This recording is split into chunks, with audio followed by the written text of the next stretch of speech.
Halo teman-teman semua, saya Muhammad Rizal dan pada video kali ini saya akan mempresentasikan jenis-jenis layanan bimbingan dan konseling yang telah saya rangkum beberapa layanan bimbingan konseling pada PowerPoint ini.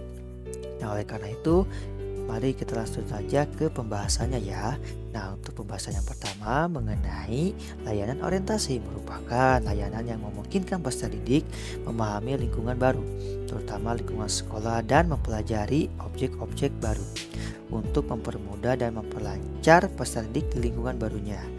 Nah, tujuan layanan ini agar peserta didik dapat beradaptasi dan menyesuaikan diri dengan lingkungan baru secara tepat dan memadai, yang berfungsi untuk pencegahan dan pemahamannya pada layanan ini.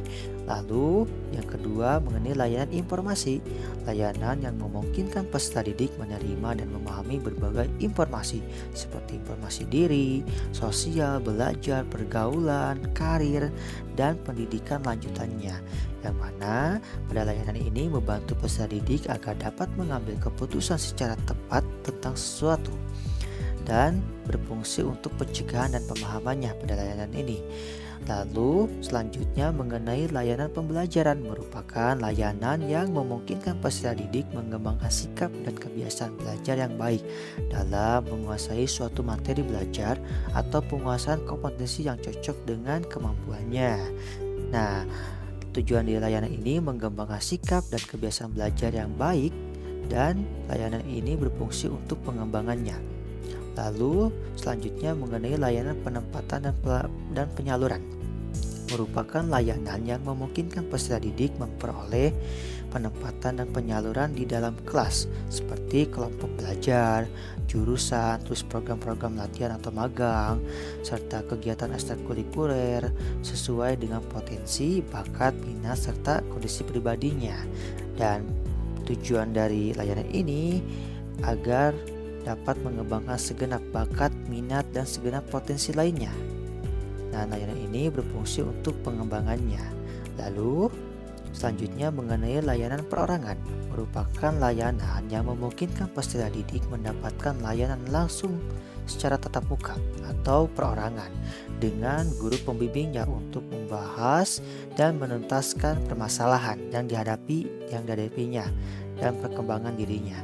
Yang mana layanan ini bertujuan agar peserta didik dapat mengentaskan masalah yang dihadapinya, dan layanan ini berfungsi untuk pengentasan dan advokasi.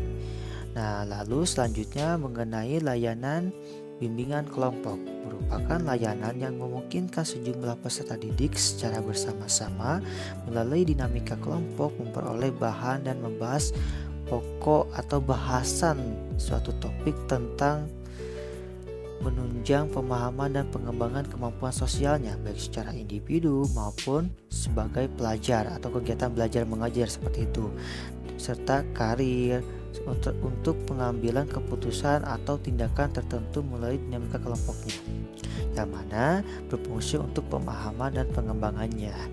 Nah, selanjutnya mengenai konseling kelompok merupakan layanan yang memungkinkan peserta didik masing-masing anggota kelompok memperoleh kesempatan untuk pembahasan dan pengentasan permasalahan pribadi melalui dinamika kelompok, yang mana masalah yang dibahas itu adalah masalah-masalah pribadi yang dialami oleh masing-masing anggota kelompok.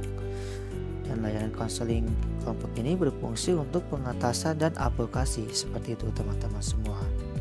Nah, mungkin segitu yang dapat saya sampaikan teman-teman semua, dan mohon maaf atas kekurangannya dalam pembahasannya, dan terima kasih atas perhatiannya, dan saya Muhammad Rizal mengakhiri video ini. Wassalamualaikum warahmatullahi wabarakatuh. Terima kasih.